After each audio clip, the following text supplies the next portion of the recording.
This is the award-winning Lee Pitts Live. Brought to you by the North Law Firm. For car accidents and negligent security cases, call Joe at 239-337-1191. By Crime Stoppers of Southwest Florida. Report crimes and get paid with nobody knowing your identity. 1-800-700-TIPS. And by Lee Health. Southwest Florida, welcome back to Lee Pitts Live. Who me? I'm Lee Pitts, the host of the show Lee Pitts Live, the guy whose name is on the iconic mug. We have a fabulous show in store for you today. Right behind me is the Caloosahatchee River. We'll get a little history of that as well, as particularly as it relates to the Indians and the Haitians. We're also behind me, you'll see the Edison Bridge coming from North Fort Myers to Fort Myers headed south. We're here being hosted by the Burroughs Home, which is a great historical tourist attraction here in the city of Fort Myers. Our guest for the day would be the incomparable Janice, a great historian in the community, educator, and certainly a leader in the African American community for many years. We're looking forward to her conversation. Also, we'll get a chance to listen to the pastor and the first lady of New Life Academy. It's a Christian school located right here in Fort Myers. We'll find out all about that as well. All that's happening on Lee Pitts Live. Welcome back, Southwest Florida. It's not every day I get Janice Cass on the show, so let me get right to it. Let me bump you in, Janice. Not to be confused with Janet. Inside joke, people. You know, I've always admired you from close up and from afar. You're my role model. You're my inspiration. From the time I first got here to the city of Fort Myers to now, I got here around 1990, 1989. I've always saw you as a vanguard for truth, justice, and the American way. Right on. Tell me, first of all, how did you, what happened in your life early on to just make you community conscious? When I was very young, my parents I would always hear them whispering at breakfast table in the morning about what was going on and what was happening in the city or in the country, and I would listen. And being a child of segregation and seeing how life was for me and my people, it was important to me. And being a human being that did not see that I was different or should be treated different from anyone else, and being the third girl in a household of pretty much women except for my dad, I had a strong consciousness of being a person. And so you just grew up, and for all practical purposes, you're a freedom fighter. I call you the old school freedom fighter. Is that a compliment? It is. Now, you took your education, you went on to become a lawyer and all of that, but you never forgot the common people. You always took your knowledge and brought it back to the community and continued to push the envelope, make sure we get our proper due. Why was that important to you? Because I am the common people. My parents were not that educated. They were blue collar workers. My mother worked as maid. My father was a cleaner, presser at a laundry, and this is who I am. I have an education. I'm real proud of that. I know that is very important. I knew how important it was at a very young age. It was very important to me that I got to college. My folks didn't have money. They didn't know how to help me get there, but God is good. What college did you attend? I started at Edison. My first year was at Edison before it became Florida Southwestern College.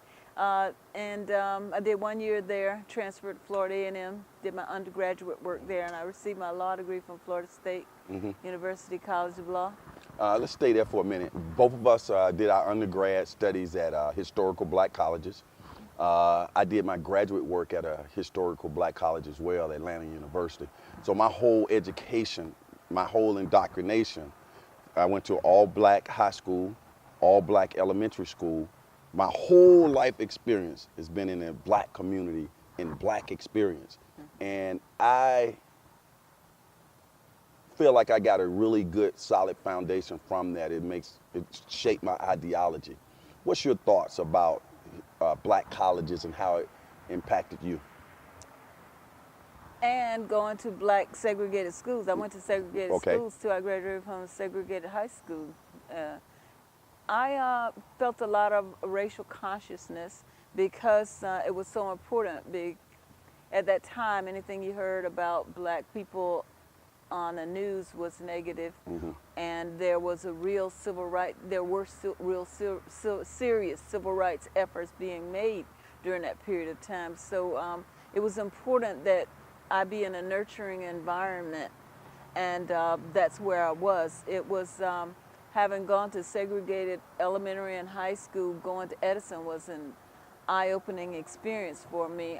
At the time, there might have been about 11 black students there, and most of them were basketball players, and we were not very well received, and I wasn't used to that.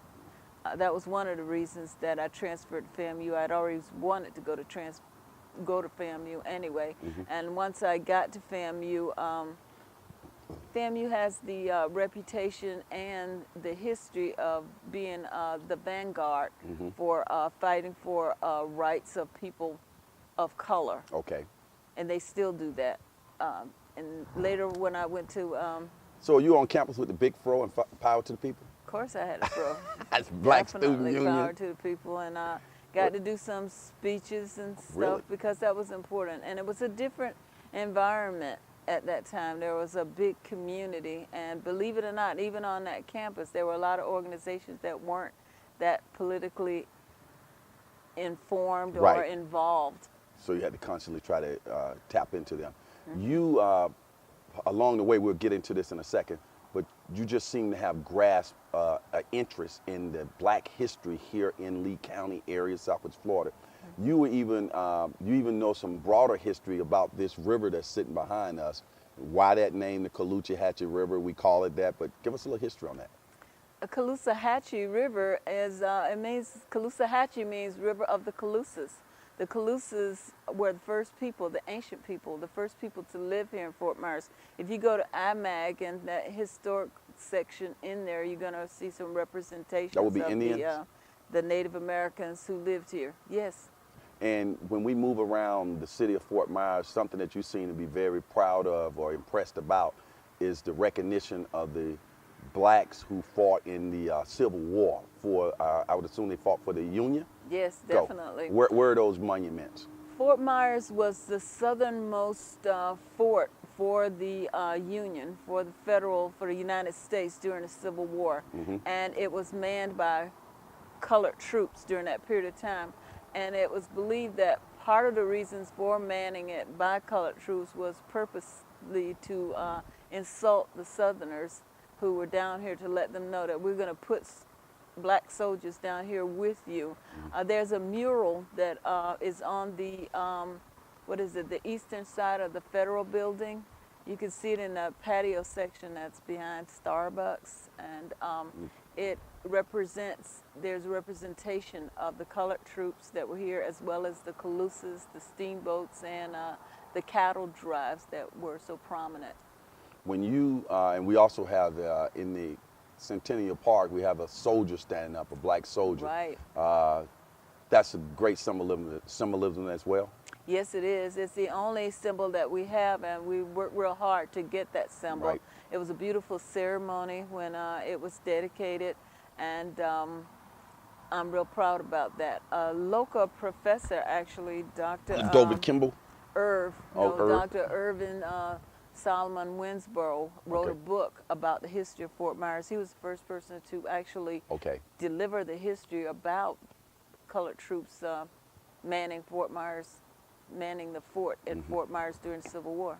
I want to go back and say something so people understand. When I said I think that they fought for the Union, I just want people to know there were some colored troops who fought for the Confederate soldiers as well, if you read your civil rights history. Not voluntarily. Keep that in mind. Well, they thought they might get their freedom if they fought. That's what was promised to them. Not if you fight with us, we're gonna, the British was saying, hey, we're gonna hook you up. No, That that's the was a Revolutionary different War. time, It's yeah. the Revolutionary War. Yes. But you saying that those troops that They all of never the, really. There's this story that's out there that they had blacks fighting for the Confederacy, but they never gave them guns and rifles, and they never fought. They might have been valets. Okay, so that's why we got you here. All right, let's move. All right, now let's go to the fact that we're sitting here in one of the historical venues of white money, the Burroughs home here in the old days. I want to say white supremacy, but we would say that. But back in the day, I think this home was built in the early 1900s. So black people certainly couldn't be out here doing what we're doing now. Blacks were pretty much still some form of slavery in the early 1900s, even though slavery was abolished and all of that. I mean, Jim Crow. They were but under Jim the, Crow, right? under the Right. influence of Jim Crow laws. For us to be sitting here right now, what does that mean in terms of progress? Oh, it's a tremendous effort and improvement, I should say. But when Fort Myers started years ago, before it became a fort, when the first settlers came here, blacks and whites used to live together until more whites started coming into the area, probably around the time of the Civil War, and certainly after the Civil War. Blacks started being moved out into designated areas. There's an area that is where McGregor and Martin Luther King intersect, just under the bridge overpass, the Caloosahatchee Bridge overpass. That area was inhabited by some black people, some pretty prominent black people. They were one of the last groups of black people to live in the area in the 60s, and they were bought out. And when blacks were moved out, there were like 3 areas we could live in.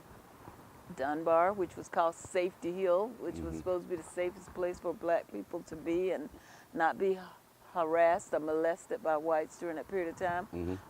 Charleston Park, which is out State Road 80 near the Hendry County line. Correct. And Harlem Heights. Those were the areas, if you were black, that's the only place you could live till probably the 1980s. And it's still fair to say that those areas are still mostly populated by black people. Charleston Park for certain and Dunbar for certain, but Harlem Heights is kind of like being built around because that's prime real estate. And you see towards the beach, you see how that area is developed. The Black History Society, the Black History Museum, Williams Academy, all of that. Nina Denson, you, And other Thelma Myers, what's it, Myers? What's Myers' first name? you talking about Harriet? Harriet Myers and a bunch of other people. Name some people who are like very instrumental in documenting our history, black history here, especially in the early days. I'm proud to say that I am the founder of the Williams Academy Black History Museum and the President Emeritus of the Lee County Black History Society. It was important to me when I got back to Fort Myers that we focus on the contribution, the positive contributions of blacks. When I got back here, and I say got back here because after my education, I traveled around, lived other places, and I returned to Fort Myers because my mom was ill, actually. And when I started looking around, seeing what was happening, it was like we were being ignored. And I did not like that. I found that offensive. So it all started with celebrating Black History Month, commemorating the things that blacks had achieved over the period of time. And on a personal level, to make it relevant, it makes sense to make it local and to get people involved in what was happening locally. So then it became, well, if we're going to do things to highlight local people, then we need to collect memorabilia about them so that we can preserve it. And if we're going to do that, we need a place, we need offices. I reached out to people within the community, and I must say that Nina Denson Rogers, who is now and was originally the historian for the Black History Society, she came on board and has been a real go-getter, making exhibits, helping collect history. Pat McCutcheon was one of the, he's a local leader, been around businessman. the I got years, to interview him back in the 90s, the late Pat McCutcheon. Yes. Mr. Jacob Johnson. Right. He's an educator and accountant, and he was one of the leaders. Helen Stebbins, Bernice Battle, Willie Battle's wife was one. I can't forget Coach Jim Stevens, because we started our first meetings at Dunbar Community School in the library. He was instrumental. Larry Glover, who was also one of the principals at Dunbar Community School. What I did was reach out to people that I knew within the community. A lot of our activities were held at Mount Olive Church too. Before we had a museum, we used to have a lot of our exhibits at Mount Olive AME Church. We want to let people know too, the Black History Museum is located in Clemente Park, right off of, was that Ford Street? It's between Henderson and Ford on Martin Luther King. Mm-hmm. And it's a spectacular place to visit. We taped some of the shows in there. I don't know if you know that. And going back to some of those names that you just named, I want people to know that everybody that you named, I've interviewed on Lee Pitts Live, except Coach Steve. I didn't get a chance to interview the late Coach Steve, but so at some level, this television show has been a part, continues to be a part of documenting video-wise the Black history here in Southwest Florida, and we're proud of that. And also, having you on this show right now, we're documenting history. Just I want you to know that 40 years from now, 100 years from now, people will be looking at this interview. They'll think we dress weird because clothes will be different then, but you're being capsulized right now. Well, I appreciate the things that you've done over the years, because you've always been there for us when we needed to advertise activities that we were involved in, and the work that we were doing within the community. And that's been a tremendous Well, you drew me in, and I'm glad I had that opportunity back in the 90s. Let's talk about that bus tour. I remember going on that bus tour with you, with my camera. We went to the funeral homes, the graveyards. We saw all those historical churches, those neighborhoods. Talk about that bus tour and kind of give people an insight on what we were trying to document then for history's sake. Okay. In 1998, the director of city planning came to me and told me that a lot of locations were being demolished within the Dunbar community because they were being abandoned or they were getting older, and they were concerned about vagrants moving into them. And he suggested that we work together and develop historic locations of significance within the Dunbar community. Mm-hmm. That was the first brochure that we did. We did 10 locations of historic significance. Then in 2013, which was the 500-year anniversary of the, or should I say birthday, commemoration of when Juan Ponce de Leon, quote unquote, discovered Florida, we did an updated tour, and the City Redevelopment Agency worked with me and the Dunbar Jupiter Hammond Library to develop that tour. That was probably the one that you were on, the one in 2013. And just recently, I just finished working with City Redevelopment. We're doing an app. They got a grant from the Florida Humanities Council to do an app so that people can direct themselves on the tour. In the past, what you did was you went on a guided tour that we did. And the first tour, we were able to get some of the trolleys from the from the Edison Ford Estates. It was a nice crowd too. Yes, a very good crowd. And the second one, we got another trolley, the newer version. And this time, people will be able to take themselves. We just finished working on that. Excellent. Are you going to always be doing what you're doing? Always sort of freedom fighter, sort of telling the true story, making sure that the Black community doesn't get overlooked? Well, it's important that we document our history, that people know about what has happened in the past and where they came from. I met a lot of students when I was teaching school, and they always thought I was from someplace else. And I remember a lot of teachers that I used to think they were from someplace else. And it might have been because they were polished, or maybe the kids thought I was polished or whatever, but they need to know that, you know, I'm homegrown. There are a lot of homegrown people who have made a lot of contributions. When you hear on the news anything about something happening in Dunbar, you always get this negative reflection. One of the projects that I have in mind is interviewing people who live within the Dunbar community and get their reactions to how they feel about that negative connotation because there are a lot of hardworking people, intelligent professionals who live within the community because they choose to.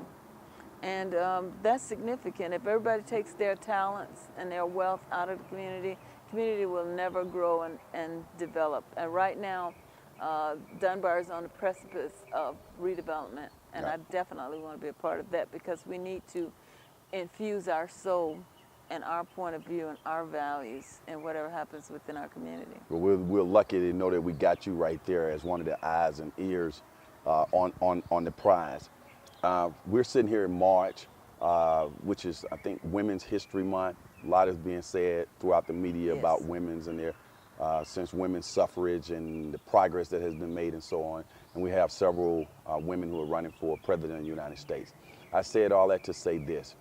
What 3 black women here in Lee County, when you look back in history, do you think were very significant in where we are now? We hear about the politicians, but and that's fine as well, but let's educate the people. Okay, well, it goes without saying we have to talk about elected officials, and Veronica Sapp Shoemaker being the first elected official. She is of significance, of course, and Dr. Ann Murphy Knight. And Murphy Knight, of course, being the second elected official. Now we have Teresa Watkins Brown, who is what was our most modern elected official, and she comes from a family that has a strong connection within our community. We also, Evelyn Kennedy Sams, she's the person who started the Dunbar Easter Parade. She was of great significance to the community because it wasn't that comfortable for blacks to attend the Edison pageant, and she decided to do something to bring some pride within our community, and it's still a big deal. It's a traditional thing that happens every Easter Sunday. It still continues by the Dunbar Festival Committee, and it's a tribute to her legacy. We've had authors from the community. Why did they name the tax collector's building after Melvin Morgan? How could I forget? That's right. That's my job. Melvin Morgan. Melvin Morgan is a member of my church. She was appointed a county commissioner, and she was the first and so far the only black county commissioner that we've had. And the building was named to give some recognition for that. And I think that this. She was the first black educator to go into integrated to white schools when they integrated the schools. I don't know if you know that. First black teacher. I thought it was Caroline McCullum. I read that somewhere. I might be wrong. She and Caroline McCullum may have been the first because I know that Caroline McCullum, Buck McCullum's, McCullum Hall history, she was one of the first as well. When we look at Martin Luther King Boulevard, that was formerly... And Ida Baker. Ida Baker. Go ahead, hit Ida Baker, and then we'll talk about Martin Luther King Boulevard. Okay, Ida Baker would have been one of the first educators. In fact, she may have been the very first one. And Carrie Robinson Center, named after Carrie Robinson, that was a female as well, right? Right, she came along later. She was an educator at Dunbar, at Franklin Park, really. What did Ida Baker do? Ida Baker was an educator. She was one of my language arts instructors. Really? Yes, yes. So you go back a ways. Yeah, I go back a ways. Yeah, definitely. We had some dynamic teachers who required us to excel. Did you go to Dunbar, the old Dunbar Community School, for a short period? Dunbar High School when it was segregated. I graduated from there. In fact, I think my class was probably the last class to the last totally black class. That's the year, my senior year. The school district started assigning black students to what had been white schools throughout the county at that point in time. In fact, we were given the option, if we chose to as seniors, to decide to go to a different school, and many of my classmates felt like I did. This is my senior year. Why would I want to go somewhere else? My senior year and the following year, changes were made. Looking back, particularly as it relates to education, was integration a good thing? Of course it was. I lived in a segregated society. It's oppressive. Think about humidity and the way that it just impacts on you and pushes you down. That's the feeling that you get. Can you imagine as a little girl? I remember as a little girl going shopping. There was a grocery store downtown Fort Myers at that time, and we used to go shopping on Saturdays. And my sisters and I would sneak and drink out of the white water fountain because the colored water fountain was this old crusty thing. And you have this feeling that you're not allowed to be places. You can't do things. I've had young people go, what's the problem? Most people want to sit in the back of the bus anyway. Why do you want to sit in the back of the bus? I said, because you want the choice. You want to be able to choose. You don't want to have to do something all the time. What's your general thoughts about the current state of race relations in the city of Fort Myers? I've seen so much improvement. I really have, and especially with the younger people. They, racism still exists, of course, on all levels, but they're so used to being around different kinds of people, which is a good thing, that they don't think about it. They're not conscious of it so much. Whereas when we were growing up, it was significant. Generally, there would be 1 or 2 black people allowed in a setting, and of course you would be uncomfortable because you would be maybe representative and you'd have to represent the people, which wasn't necessarily appropriate because you hadn't been chosen a spokesperson or anything like that. And if you made a mistake and messed up, maybe that would impact the opportunities for others. Other people wouldn't get the opportunity because this person messed up. We can't trust them. You often hear people talk about the good old days on Anderson Avenue, which is now Dr. Martin Luther King Boulevard, when all these thriving black businesses existed: dry cleaners, pharmacies, clothing stores, restaurants. That's true. Barbershop, just thriving. None of that. You really don't see that now. That's true. Perspective. Those things did exist. I can't say that I got to participate in many of them because my parents were real strict. But they were there. You didn't have to go outside of the community to go to have a sit-down meal in a nice restaurant. You could. Integration killed them, though. Not people so much. Stop patronizing them and going and spending their money in the white community. I hate it when people say that. Go ahead. Because we can debate. Because when we talk about the history of McCollum Hall, we talk about how whites integrated McCollum Hall because they wanted to come and get some of that live soul music that was being presented there. And it was really illegal for them to do that, but they made an effort to do so. There were buildings that were owned by white people, businesses that were along Anderson Avenue. They hired blacks. What happened to Anderson Avenue, which is now Dr. Martin Luther King Jr. Boulevard, was not so much integration, but the widening of Martin Luther King Jr. Boulevard. When that happened, then the buildings were demolished. Eminent domain. The property was bought up by the government so that the boulevard could be widened. And when that happened, it was no thought was put in. I have to say that our council people at the time didn't represent us strong enough to think about the future, about bringing back those businesses so that we could have a thriving community again.